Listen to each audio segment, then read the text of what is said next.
Blast देख रहे हैं आप, मैं हूं आपके साथ दीपिका सिंह। सबसे पहले बात करेंगे न्यूज ब्लास्ट में तुर्की सीरिया में तबाही की, क्योंकि भूकंप के तेज झटकों की वजह से वहां पर तबाही मची हुई है। तुर्की में 7.8 तीव्रता का शक्तिशाली भूकंप आया है। सीरिया से लेकर ईरान जॉर्डन तक धरती कांपी है और अब तक भूकंप में 150 से ज्यादा लोगों की मौत हो चुकी है। साथ ही साथ 1000 से ज्यादा लोगों के घायल होने की खबर भी मिल रही है। ढह चुके अपार्टमेंट्स के नीचे भी कई लोगों के दबे होने की आशंका है। तो भारी तबाही मची हुई है, क्योंकि तुर्की के समय के हिसाब से अगर बात की जाए तो अल सुबह 3:45 पर भूकंप आया। लोगों के गहरी नींद में होने से तबाही की आशंका और भी ज्यादा है।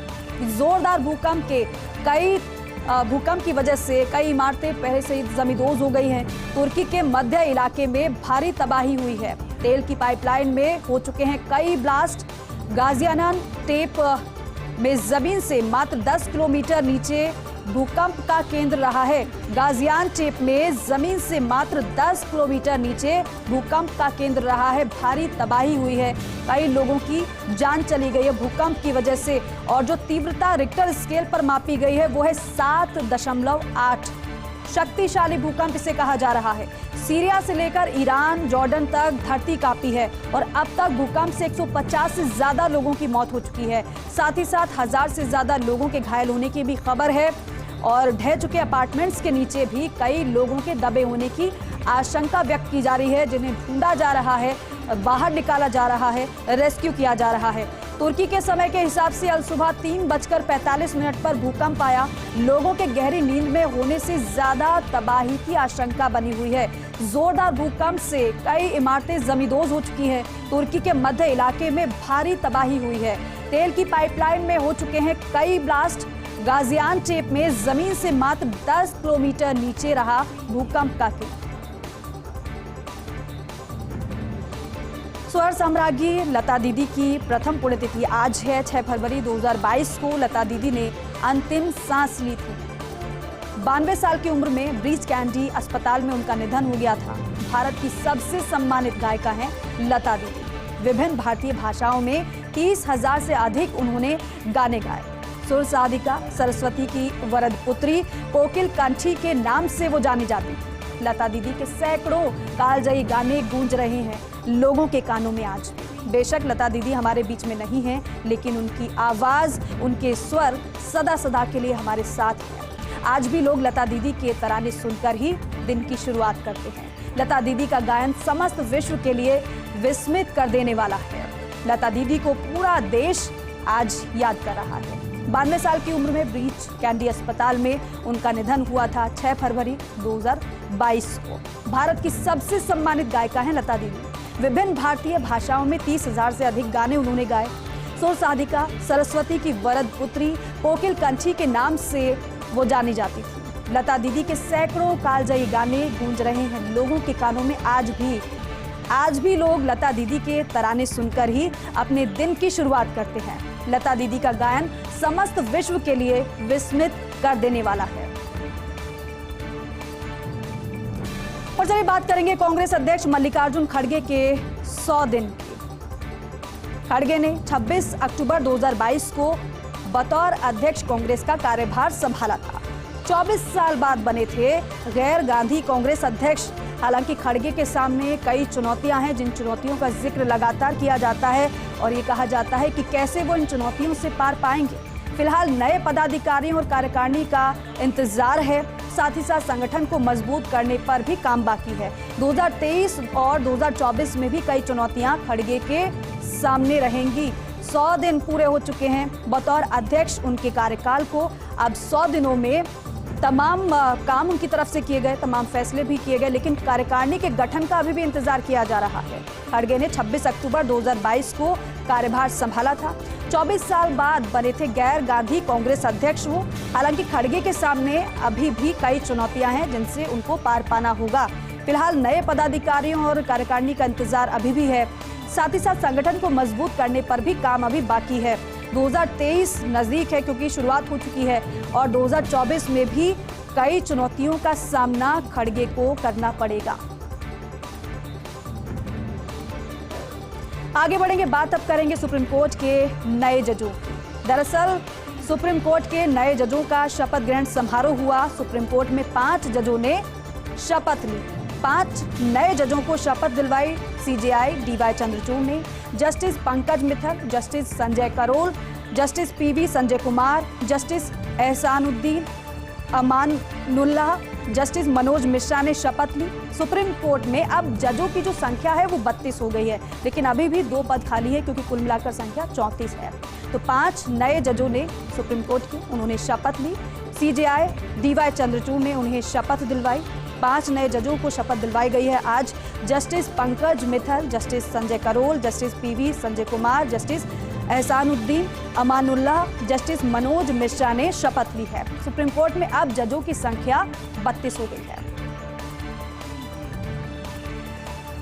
आगे बढ़ेंगे, चलिए बात करेंगे जाति व्यवस्था पर संघ प्रमुख मोहन भागवत के बयान की। दरअसल संघ प्रमुख मोहन भागवत ने जाति व्यवस्था पर बयान दिया है और बयान में उन्होंने कहा है कि जाति भगवान ने नहीं बनाई है, बल्कि जाति भगवान ने नहीं पंडितों ने बनाई है। ये बयान मोहन भागवत की तरफ से दिया गया है। भगवान के लिए सभी एक हैं, उन्होंने ये कहा है। साथ ही कहा है कि पंडितों ने जो श्रेणी बनाई वो गलत थी। भगवान के लिए कोई जाति और वर्ण नहीं है।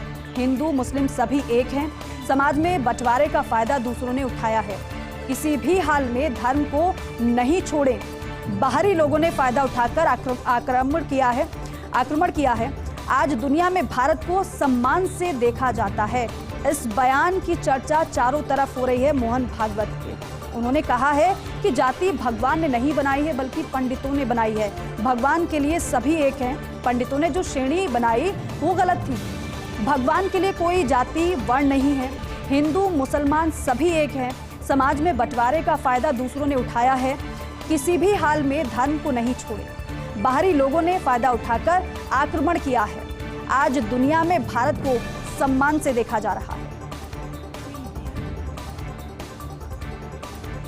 और देखिए, आत्मनिर्भर की ओर हिंगोनिया गौशाला है। दरअसल हिंगोनिया गौशाला में बन रही 500 से 700 किलो बायोगैस 31.78 करोड़ की लागत से गैस प्लांट बनाया गया है, जिसमें 100 मैट्रिक टन गोबर से 6000 किलो गैस उत्पादन की क्षमता है। और इसी गैस से अक्षय पात्र की रसोई में खाना बनता है। हिंगोनिया गौशाला में करीब 16,000 गाय हैं। तो आत्मनिर्भर की ओर हिंगोनिया गौशाला है। हिंगोनिया गौशाला में 500 से 700 किलो बायोगैस बन रही है और इसलिए कहा जा रहा है कि हिंगोनिया गौशाला आत्मनिर्भर की ओर है।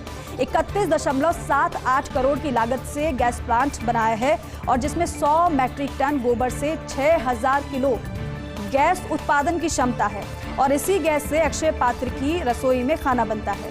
हिंगोनिया गौशाला में करीब 16,000 गाय हैं।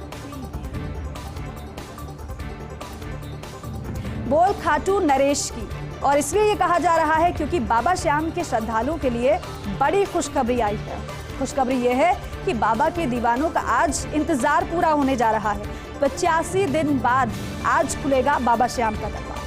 अपराह्न 4:15 बजे खुलेगा खाटू श्याम बाबा का दरबार। 13 नवंबर से ही सुगम दर्शन व्यवस्था को लेकर पट बंद किए गए थे। श्याम भक्तों को सुगम दर्शन कराने के लिए निर्माण कार्य चल रहा था, जो कि पूरा हो गया है। इसलिए बाबा का दरबार आज खोला जाएगा। 22 फरवरी से शुरू होगा बाबा श्याम का वार्षिक लखी मेला। आज बाबा के दरबार को खोल दिया जाएगा और उम्मीद ये है कि बहुत बड़ी संख्या में भक्त पहुंचने वाले हैं और उस हिसाब से इंतजाम भी किए जा रहे हैं, जिससे जो श्रद्धालु वहां पर आए उनको किसी प्रकार की कोई परेशानी ना हो। बाबा के दीवानों का इंतजार आज पूरा होने जा रहा है। 85 दिन बाद आज बाबा श्याम का दरबार खुलेगा। अपराह्न 4:15 बजे खुलेगा खाटू श्याम बाबा का दरबार। 13 नवंबर से ही सुगम दर्शन व्यवस्था को लेकर पट बंद किए गए थे, क्योंकि कार्य चल रहा था। श्याम भक्तों को सुगम दर्शन कराने के लिए निर्माण कार्य चल रहा था। 22 फरवरी से शुरू होगा बाबा श्याम का वार्षिक लखी मेला। और देखिए, बॉर्डर एरिया को भी बख्श नहीं रहे खनन माफिया, और ऐसा इसलिए कहा जा रहा है क्योंकि बीकानेर में तारबंदी से मात्र 250 मीटर दूरी तक माफिया पहुंचे हैं। सवाल उठाए जा रहे हैं इस खनन को लेकर। अंतर्राष्ट्रीय सीमा पर 1 किलोमीटर क्षेत्र में खनन पर रोक है और 10 किलोमीटर क्षेत्र में खनन के लिए मंजूरी लेनी पड़ती है। लेकिन यहाँ जिप्सम के अवैध खनन के लिए मशीनें चल रही हैं। राजस्व नुकसान के साथ साथ देश की सुरक्षा के लिए भी खतरा है। ये सवाल लगातार उठ रहे हैं कि लगातार कैसे ये खनन हो रहा है अवैध तरीके से। बॉर्डर एरिया को भी खनन जो माफिया हैं वो बख्श नहीं रहे हैं। बीकानेर में तारबंदी से मात्र 250 मीटर की दूरी तक माफिया पहुंच चुके हैं। अंतर्राष्ट्रीय सीमा पर 1 किलोमीटर क्षेत्र में खनन पर रोक है और 10 किलोमीटर क्षेत्र में खनन के लिए मंजूरी लेनी पड़ती है। लेकिन यहाँ जिप्सम के अवैध खनन के लिए मशीनें चल रही हैं। राजस्व नुकसान के साथ देश की सुरक्षा के लिए भी ये बड़ा खतरा है। चलिए आगे बढ़ेंगे, बात अब करेंगे चीनी कर्ज के मकड़जाल। दरअसल चीनी कर्ज का मकड़जाल कुछ इस कदर फैल रहा है।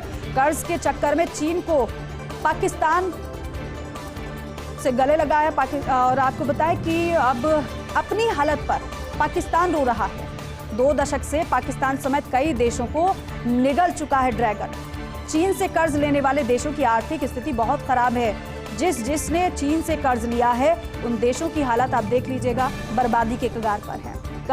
कर्ज लेकर 38 में से 20 देश मुसीबत में आए हैं। अब कर्ज माफी के लिए भी तैयार नहीं है चीन, क्योंकि पहले तो कर्ज दे देता है चीन और फिर बाद में जब देशों की हालत खस्ता हो जाती है और वो ऐसी स्थिति में नहीं होते हैं कि वो कर्ज लौटा पाए, और ऐसी स्थिति में चीन की तरफ से प्रेशर बनाया जाता है और चीन वो करवाता है जो वो चाहता है। कर्ज पाकिस्तान को दिया, अपनी हालत पर पाकिस्तान आज रो रहा है। 2 दशक से पाकिस्तान समेत कई देशों को ड्रैगन निकल चुका है। कैसे निकल चुका है? ऐसे कि कर्ज देकर कर्ज दिया जाता है चीन की तरफ से, लेकिन बाद में ऐसी स्थिति में मांगा जाता है कि उस स्थिति में वो देश होता ही नहीं है कंडीशन में कि वो कर्ज को लौटा सके। तब जाकर प्रेशर बनाया जाता है चीन की तरफ से उन देशों पर। चीन से कर्ज लेने वाले देशों की आर्थिक स्थिति बेहद खराब है। कर्ज लेकर 38 में से 20 देश मुसीबत में आए हैं, ये आंकड़ा बता रहा है। अब कर्ज माफी के लिए भी चीन तैयार नहीं है। आगे बढ़ेंगे, इस बार गेहूं के रिकॉर्ड उत्पादन का अनुमान, इसकी बात करेंगे। आपको बताएं कि रिकॉर्ड 11.20 करोड़ टन पैदावार की उम्मीद है। पिछले साल के मुकाबले फसलों का रकबा जो है वो 22.71 लाख हेक्टेयर बढ़ा है। राजस्थान, महाराष्ट्र, यूपी में इस बार ज्यादा बुआई हुई है। फरवरी और मार्च में मौसम ने साथ दिया तो होगा गेहूं का रिकॉर्ड उत्पादन, ये कहा जा रहा है और ये अच्छी बात है। इस बार गेहूं के रिकॉर्ड उत्पादन का अनुमान जताया जा रहा है। रिकॉर्ड 11.20 करोड़ टन पैदावार की उम्मीद जताई जा रही है। पिछले साल के मुकाबले की अगर बात की जाए फसलों के रकबे की तो 22.71 लाख हेक्टेयर रकबा बढ़ा है। राजस्थान, महाराष्ट्र, यूपी में इस बार ज्यादा बुआई हुई है। फरवरी और मार्च में मौसम ने अगर साथ दिया तो ये अनुमान है कि गेहूं का रिकॉर्ड उत्पादन होगा। आगे बढ़ेंगे और चलिए अब बात करेंगे प्रदेशवासियों को मिलने लगी है सर्दी से निजात की, क्योंकि अब जो मौसम का तापमान है उसमें बढ़ोतरी दर्ज की जा रही है। अब गर्मी महसूस होने लगी है। सभी जिलों के तापमान में भारी बढ़ोतरी दर्ज की जा रही है। अधिकांश जिलों की अगर बात की जाए तो अधिकांश जिलों का जो तापमान है वो सामान्य से ऊपर है। अब दिन में धूप सताने लगी है। प्रदेश के अधिकांश जिलों में सिर्फ सुबह और शाम ही सर्दी महसूस होने लगी है। आगामी 9 फरवरी तक प्रदेश का मौसम शुष्क रहने की संभावना जताई गई है मौसम विभाग की तरफ से, क्योंकि सुबह और शाम तो सर्दी हल्की महसूस हो रही है, लेकिन अगर दिन की बात करें, अगर दिन में आप बाहर निकले हो तो आपको महसूस होगा कि गर्मी आने लगी है। क्योंकि अभी कुछ दिन पहले की अगर बात की जाए तो यही धूप अच्छी लगती थी, क्योंकि सर्दी से हमें बचाती थी। लेकिन अगर अब आप 2 बजे के बाद बाहर निकलेंगे या फिर उससे पहले बाहर निकलेंगे और धूप जब चिलचिलाती धूप में निकलेंगे तो आपको महसूस होगा कि अब गर्मी ने दस्तक दे दी है, क्योंकि अब तापमान में बढ़ोतरी होने लगी है। सभी जिलों के तापमान में भारी बढ़ोतरी दर्ज की गई है। अधिकांश जिलों का जो तापमान है वो सामान्य से ऊपर है। दिन में धूप सताने लगी है। प्रदेश के अधिकांश जिलों में सिर्फ सुबह और शाम ही सर्दी महसूस होने लगी है। दिन की बात करें तो गर्मी महसूस होती है। आगामी 9 फरवरी तक प्रदेश का मौसम शुष्क रहने की संभावना जताई गई है।